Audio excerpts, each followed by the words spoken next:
వైజాగ్ మళ్ళీ hot topic. IT plus hospital రెండు ఫ్రంట్లలోనూ దూసుకెళ్తోంది.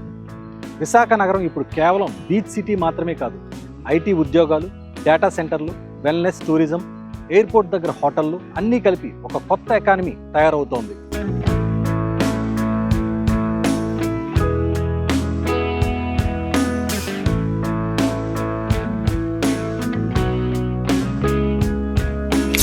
విశాఖపట్నానికి మరికొన్ని ఐటీ, హోటల్ రంగాలకు చెందిన కంపెనీలు వస్తున్నాయి.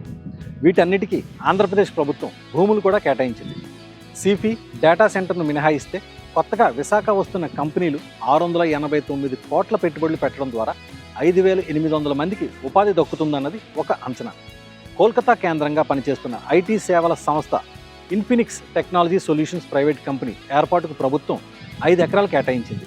170 కోట్ల రూపాయలతో ఏర్పాటు కానున్న ఈ కంపెనీ ద్వారా ప్రత్యక్షంగా 4,000 మందికి ఉపాధి లభించనున్నది. అలాగే సిఫీ సంస్థకు డేటా సెంటర్ నిమిత్తం పరదేశీ పాలనలో ఇంతకుముందు కేటాయించిన భూమికి ఆనుకొని మరో 25 ఎకరాలు కేటాయించింది. 15,266 కోట్ల పెట్టుబడి పెట్టనున్నట్లు సిఫీ ఇప్పటికే ప్రకటించింది. ఈ నేపథ్యంలో తమకు అదనంగా భూములు కావాలని కోరడంతో ప్రభుత్వం సానుకూలంగా స్పందించింది.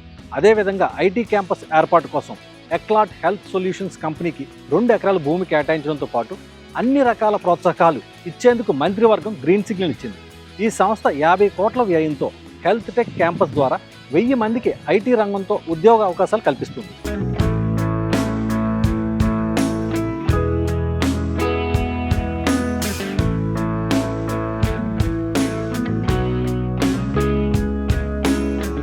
త్రిఫల ఆయుర్వేద బ్రాండ్ కింద 35 పర్యావరణ హితమైన గదులు, వెల్నెస్, కన్వెన్షన్ సెంటర్ నిర్మాణానికి విజయనగర ఇన్వెస్ట్మెంట్స్ కంపెనీకి అనుమతులు, రాయితీలు మంజూరు చేసింది. అలాగే భోగాపురం విమానాశ్రయానికి దగ్గరలో అన్నవరంలో క్లబ్ మహీంద్రా 3 స్టార్ హోటల్, సమావేశ మందిరం నిర్మాణానికి అవసరమైన భూమి, రాయితీలు కల్పించింది.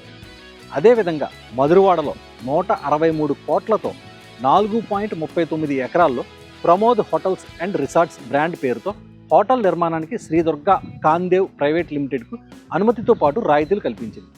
ఎండాడలో అంతర్జాతీయ ఖ్యాతి గల అస్కాట్ హోటల్స్ బ్రాండ్ పేరుతో 3 స్టార్ హోటల్ నిర్మాణానికి వైట్ ఓక్ రిసార్ట్స్ కన్సార్టియానికి భూమి ఇచ్చింది. భీమ్లీ సమీపాన కొత్త వలసలో పనులు ప్రారంభించిన Myra Bayview Resorts and Convention Centre project బయట మరికొన్ని మౌలిక వసతుల కల్పనకు అనుమతులు మంజూరు చేశారు.